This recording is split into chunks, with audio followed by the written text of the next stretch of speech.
I ja vjerujem da Makedonija može biti jedno od primjera kako se može živjeti u jednom društvu, a da svi ne moraju biti iste vjere i iste nacije, ali da imaju isti cilj.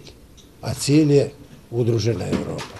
Što se Makedonije tiče, naziva države, naziva jezika, to je jedno duboko nacionalno pitanje za Makedonce.